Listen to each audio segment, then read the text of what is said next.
Timmy Chased the Cat.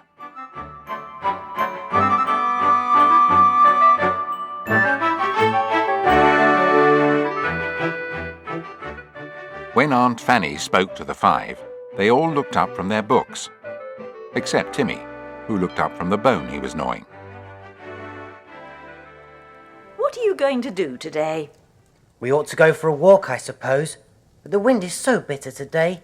I always think January is a pretty dreary month unless there's snow. But we can go skating. But there's no snow and no ice, only this horrible freezing wind. I'd just as soon stay in and read my Christmas books. Oh no, we must go out. What about Timmy? He's got to have his usual walk. Timmy's ears pricked up at once when he heard that word. Walk? Ha! Just what he was wanting. He got up and ran to George, whining. All right, Tim. We'll leave Anne here with her books and we'll go for a nice long walk. Would you like to go to the cinema in Beckton? There's a good film on today about circus life. I'll pay for you all if you'd like to go this afternoon. Mother, I do believe you're trying to get rid of us. Well, in a way I am. Your father has 2 friends coming in to see him this afternoon, and I really think it would be easier if you were out of the house. Oh, I see. 2 more of his scientist friends, I suppose. Well, I'd just as soon be out in that case. It's awful not even to be able to sneeze in case I get into trouble for making a noise. Don't exaggerate so, George. Well, Julian, would you like to go to the cinema? Oh, yes. And it's jolly decent of you to pay for us. I tell you what, we'll walk to Beckton so that we'll give our legs a stretch and get the train back. Yes, that's a good idea. I feel as if I want a good run. Just listen to Tim thumping his tail on the ground. He thoroughly agrees. So that afternoon, the 5 set off to walk to Beckton. The wind was in their faces, and it was very cold indeed, but they were soon warm with walking, and even Anne began to enjoy striding out against the wind. Timmy loved it, of course. He was full of high spirits, and pranced and capered and bounded along joyfully. He wagged his long tail, 19 to the dozen, chased dead leaves as if they were rats, and made everyone laugh at him. Dear old Tim, it must be lovely to be a dog and have 4 legs to leap about on instead of just 2. Halfway to Beckton, they came to a big, rather lonely-looking house called Tarley's Mount. The gates opened onto a short drive that ran to the front steps of the house. On top of one of the stone gateposts sat a big black cat. It looked disdainfully down at Timmy. At first, Timmy didn't see it, and then he suddenly caught sight of it and stopped. A cat, and a big one too. But alas, quite out of reach. Timmy pranced in front of the gatepost and barked loudly. The cat yawned widely, and then began to wash one of her paws, as if to say, "A dog, nasty, smelly creature, not worth taking notice of." But Timmy could leap very high, and the cat was suddenly startled to see his head appearing near the top of the gatepost as he jumped. She hissed and spat. Stop it, Timmy. You know you're not allowed to chase cats. Come here. The cat spat again. That was too much for Timmy, and he jumped so high that the cat was really alarmed. She leapt right off the gatepost and shot into the bushes at the side of the drive. Timmy was after her in a trice, yelping madly. George yelled, but he took no notice at all. Blow him.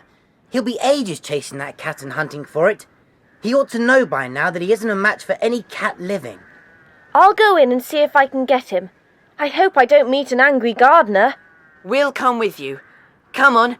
I can hear Tim down the drive. He must be near the house. They went in at the gate and down the little drive. Yes, Timmy was by the front door, barking under a tree there. I bet that cat's still sitting on a branch making faces at him.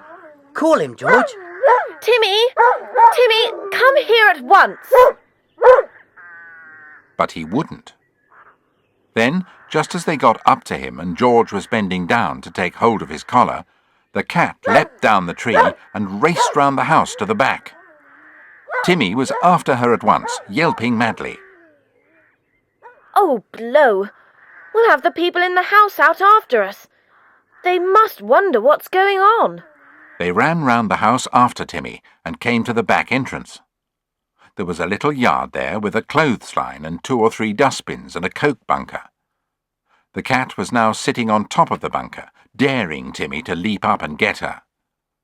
As the 4 children turned into the yard, they saw a neat little woman standing there, in a thick coat with a scarf round her head. She held a small basket in her hand, with a little bottle of milk in it and a jar. Now then, you dog, you leave that cat alone. I say, I'm so sorry about our dog. It's all right. I've got him by the collar now. I'm ashamed of you, Timmy. Bad dog. Very bad dog. Timmy's tail drooped, and he gave George's hand a very small lick. The little woman watched him, frowning. He gave me a real fright, that dog of yours, tearing into the yard like a mad thing. First Sooty the cat and then the dog. I hope his barking didn't disturb the people in the house. Eh? What's that you say? You'll have to speak up, I'm a bit deaf. I said, I hope his barking didn't disturb the people in the house. Oh, they're away. Miss Ella went on Monday and her old aunt went yesterday. I just came to feed the old cat. Here, Sooty, come and lap your milk and I'll put your fish down too. Hold that dog, miss, please. She emptied some cooked fish out of the jar and poured some milk into an enamel saucer by the back doorstep. The cat sat on the coke bunker and looked down longingly, but wouldn't come near it. We'll take the dog and go. What'd you say? Oh, yes, you go. Then old Sooty will come along down. She must be hungry. The 4 children went round the house again, George holding Timmy's collar. Funny, I can hear somebody talking. Can you, Dick? Yes, but there's nobody about. It sounds rather like a loud conversation. Is it coming from the house? No, it can't be. You heard what the woman said. The people are away. It must be somebody talking very loudly in the road. But the talking couldn't be heard when they reached the gates. Oh well, it was probably gardeners somewhere in the trees off the drive. Come on, we should be late for the film if we don't hurry up. They were just in time for it, and settled down to watch the circus story on the screen. It was very good, and they all enjoyed it thoroughly. They collected Timmy from the kindly commissionaire, and he barked in welcome. They felt very hungry, and the little tea shop opposite looked most inviting, with its fine display of cakes in the window. Come on, I'll stand tea for everyone, provided old George doesn't eat more than 6 cakes. I'll buy one for you too, Timmy. They had a wonderful tea, and finished up with an ice cream each. Timmy was treated to a cake and a biscuit, and licked George's ice cream saucer clean. Well, I don't know if we can manage to walk to the station now. I feel pretty full. What's the matter, George? I was just feeling Timmy's collar, and he's lost his tail wagger badge. It's got his name and address on it. Oh, blow.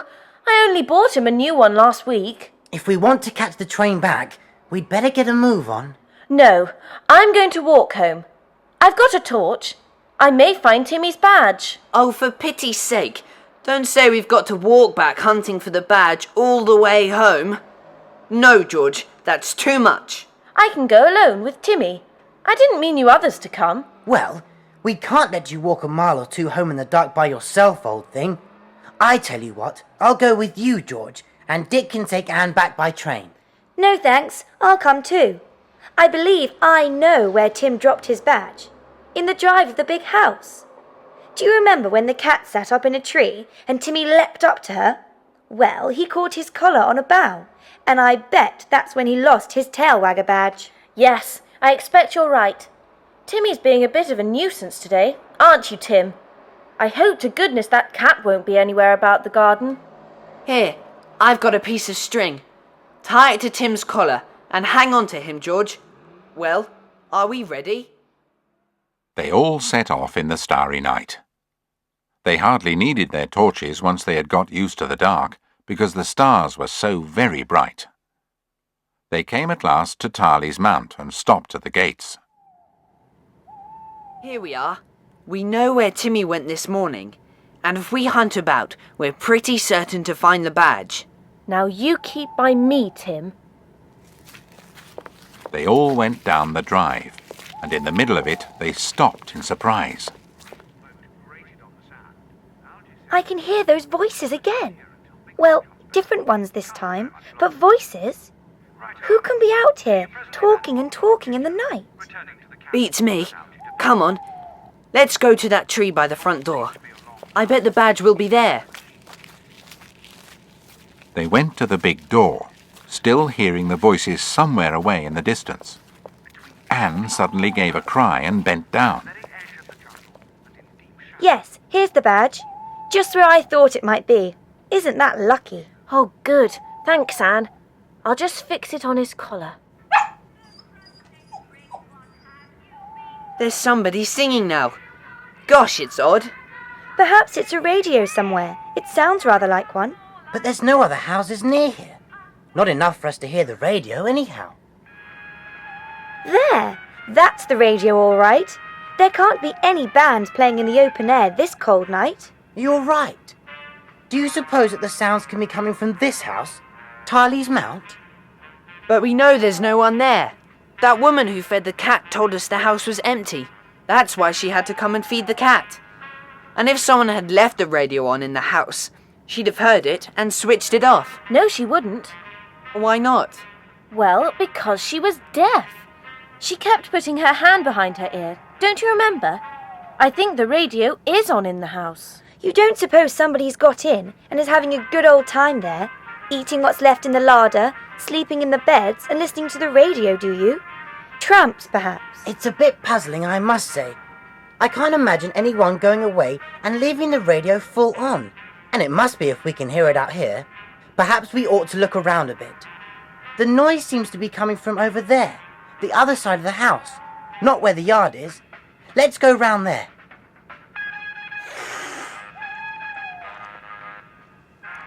Hang on to Tim. There's that cat. You see it in my torchlight? Look at it go. Come on now. Let's go round to the other side of the house. As soon as they turned the corner, they came to a terrace, with steps leading down to a garden, only faintly to be seen in the starlight. The band music was suddenly louder there. There was now no doubt at all that it was radio music. Well, it's certainly coming from the house. But from which room? As far as I can see, the whole place is in darkness. So it was. Not a chink of light showed anywhere. Julian shone his torch onto each window. They were all tightly shut, as if the house were indeed empty and deserted. There's a tree that reaches up to that balcony. I'll shin up and get onto it and see if I can spot anything in the house.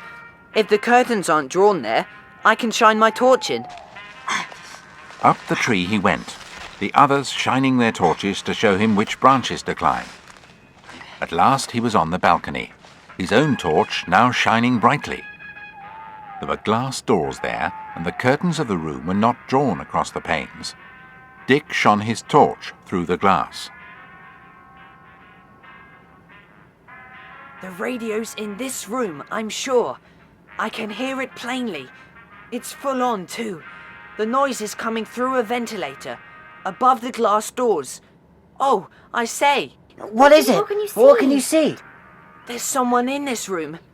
Someone lying on the floor. But I can't see clearly enough. Whoever it is, isn't moving at all. I'll tap and see if they can hear me. Yes, The person moved when I tapped. Who on earth can it be? He must be hurt, I think. But the doors are locked, so I can't get in. I'm coming down again. So shine your torches, will you? Dick climbed quickly down the tree, and the others crowded round him excitedly. We'll have to get into the house somehow. I'm sure it's someone who's hurt, or maybe ill. But how did they get in? And how can we get in, for that matter? We'll try all the doors to begin with. Here's a garden door. No, that's locked. Come on round to the kitchen door. I suppose that will be locked too. But it wasn't. It opened easily enough, and the 5 trooped into the house, Timmy quite excited. The noise of the radio suddenly seemed louder as they went in. Come on upstairs. We'll find that balcony room. It was all in darkness, which made it seem stranger than ever. They ran up the wide stairs. The sound of the radio was very loud there. They listened intently. It's in that room, over there. Dick ran to the half-open door. He shone his torch round, and then let the beam rest on something lying on the floor. What could it be? Julian reached out his hand to the radio. Click. On the floor near the radio lay a woman. She looked old and had silvery grey hair. She was dressed in outdoor things, and her hat lay on the floor. The children looked at her in horror. What could have happened? At last, to their relief, they saw her eyes open, and she looked up at them. Then she tried to speak. Water. George darted out and found a bathroom with glasses. She filled one with water and brought it back. Julian eased the old woman up into a sitting position, and George helped her to drink the water. She managed to give them a faint smile. Oh, so silly of me. I was just going downstairs to leave the house by the back door when I slipped here on the polished floor, and... You fell and hurt yourself? Where? Oh, I'm afraid it's my hip. I couldn't get up off the floor. I just couldn't. So I wasn't even able to telephone for help. And there was no one in the house. My niece had gone. And your daily woman is deaf, so she wouldn't hear your call. Yes. I just managed to get my arm up to the radio and switched it on. You see, I thought someone might hear it. Perhaps a policeman coming round the house at night. How long have you been lying here like this? Oh, since yesterday afternoon. I just couldn't move, you see.